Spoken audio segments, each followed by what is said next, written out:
அஸ்ஸலாமு அலைக்கும். Hi friends, எப்படி நல்லா இருக்கீங்களா? குவைத் மீது தொடர் தாக்குதல் தீவிரப்படுத்தி வரும் ஈரான் ராணுவம் குவைத் ஏர்போர்ட், குவைத் துறைமுகம் சுத்திகரிப்பு நிலையத்திற்கு அடுத்தபடியாக இப்போ குவைத் பிரம்மாண்ட சூப்பர் டேங்கர் மீது தாக்குதல் நடத்திய ஈரான் ட்ரோன்கள். மிக முக்கியமான நியூஸை பார்க்க போகிறோம். அடுத்து ஈரான் தாக்குதலில் உயிரிழந்த தமிழர் சந்தான செல்வம் அவர்களின் உடல் இன்று தாயகம் கொண்டு வரப்படுகிறது. அடுத்து இனி சைரன் ஒலி எச்சரிக்கையில் முக்கிய மாற்றம் செய்யப்பட்டுள்ளது. இன்றிலிருந்து அமுல்படுத்தப்படும் புதிய அறிவிப்பு. அடுத்து தவறான பதிவு போட்டால் ஒரு வருடம் சிறை தண்டனை. அடுத்து விமான தகவல் தொடர்பான ஒரு மிக முக்கிய தகவல். இப்படி பல முக்கியமான தகவல் இந்த வீடியோவில் இருக்கு. வீடியோ ஃபுல்லாக பாருங்க. உங்கள் நண்பர்கள் அனைவருக்கும் கட்டாயமாக இந்த வீடியோ ஷேர் செய்யுங்க. இப்போ வாங்க குவைத்துடைய மிக முக்கியமான நியூஸை பார்ப்போம். குவைத் கச்சா எண்ணெய் சூப்பர் டேங்கரான அல் சல்மி என்ற பிரம்மாண்ட கச்சா எண்ணெய் கப்பல் மீது ஈரான் ட்ரோன்கள் தாக்குதல் நடத்தியதாக குவைத் பெட்ரோலியம் கார்ப்பரேஷன் என கேபிசி தெரிவித்துள்ளது. அதாவது இந்த கச்சா எண்ணெய் கப்பல் துபாயின் துறைமுகத்தில் நங்கூரமிட்டு நிறுத்தப்பட்ட போது இந்த தாக்குதல் நடத்தப்பட்டுள்ளது. இதனால் இந்த கப்பலில் சேதம் ஏற்பட்டு கச்சா எண்ணெய் கடலில் கசைந்து வருவதாகவும் அதனை சரி செய்யும் முயற்சிகள் நடைபெற்று வருவதாகவும் பாதுகாப்பு அமைச்சகம் தெரிவித்துள்ளது. அமெரிக்க அதிபர் டொனால்ட் ட்ரம்ப் ஈரானின் கராக் தீவை முழுமையாக கட்டுப்பாட்டில் கொண்டு வந்து அங்கிருக்கும் கச்சா எண்ணெய் முழுவதுமாக அமெரிக்கா பயன்படுத்தும் என அறிவிப்பு வெளியான சில மணி நேரங்களிலே ஈரான் ராணுவம் Kuwait, Saudi Arabia, Bahrain, United Arab Emirates ஆகிய அரபு நாடுகளில் உள்ள முக்கிய இடங்களை குறிவைத்து தாக்கி வருகிறது. இந்த அமெரிக்க அதிபர் டொனால்ட் ட்ரம்ப் வாய மூடிட்டு சும்மா இருந்தாலே அரபு நாடுகள் நிம்மதியாக இருக்கும். இவன் எதையாவது சொல்லணும்னு சொல்லிட்டு போயிடறான். கடைசியில் அடி வாங்குது என்னமோ அரபு நாடுகள் மட்டும்தாங்க. இப்போ பார்த்தீங்கன்னா பிலிப்பைன்ஸ் நாட்டில் பாதிக்கும் மேற்பட்ட பெட்ரோல் பங்குகள் இழுத்து மூடப்பட்டுள்ளது. ஸ்ரீலங்காவில் பெட்ரோல் விலை எகிரி உள்ளது. இப்போ இந்தியா மட்டும்தான் ஓரளவுக்கு சமாளிச்சுட்டு வருது. ஆனால் இந்தியாவிலும் பெட்ரோல் விலை ஏற்றம், விவசாய உரங்கள் விலை ஏற்றம் ஆகியவை ஏற்பட அதிக வாய்ப்புள்ளதாக நிபுணர்கள் எச்சரித்துள்ளார்கள். இதன் காரணமாக பார்த்தீங்கன்னா சமீப நாட்களாகவே இந்திய ரூபாயின் மதிப்பானது வீழ்ச்சியடைந்து வருகிறது. ஒரு குவைத் தினார் இந்திய ரூபாயின் மதிப்பானது 306 ரூபாயாக உள்ளது. இந்த சண்டை முடிவுக்கு வராமல் இப்படியே போயிட்டு இருந்தால் பொதுமக்கள் தான் அதிக அளவில் பாதிக்கப்படுறாங்க. விரைவில் இந்த வளைகுடா சண்டை முடிவடைய பிரார்த்தனை செய்யுங்க. அடுத்த தகவல்.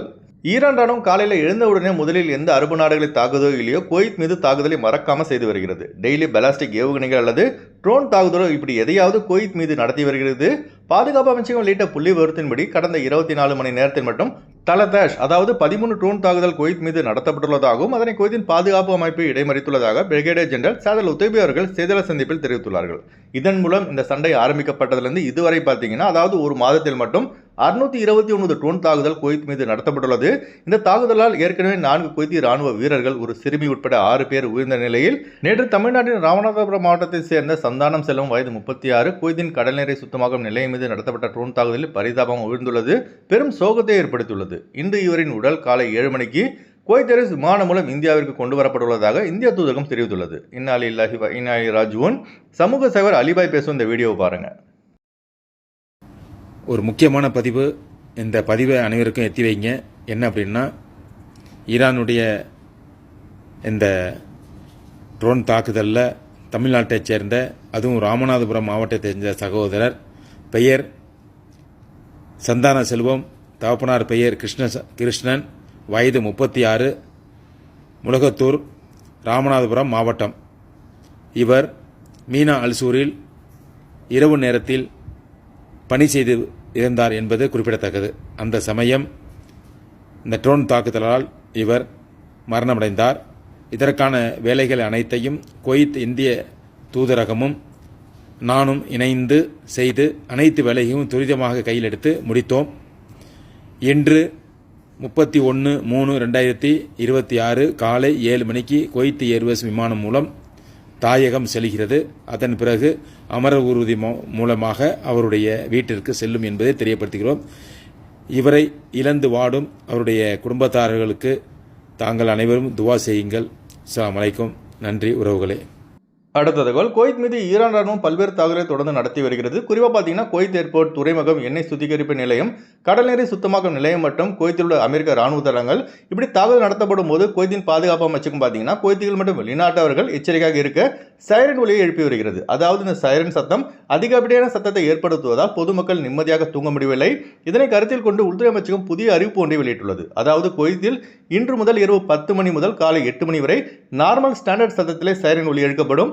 அதுபோல காலை 8 மணி முதல் இரவு 10 மணி வரை எப்போதும் ஒலிக்கப்படும் சத்தத்தை போலவே சைரன் எச்சரிக்கை ஒலி எழுப்பப்படும் என உள்துறை அமைச்சகம் தெரிவித்துள்ளது. வயதானவர்கள், குழந்தைகள், கர்ப்பிணி பெண்கள், நோய்வாய்ப்பட்டவர்கள் இவர்களை கருத்தில் கொண்டு உள்துறை அமைச்சகம் இந்த மாற்றத்தை செய்துள்ளது.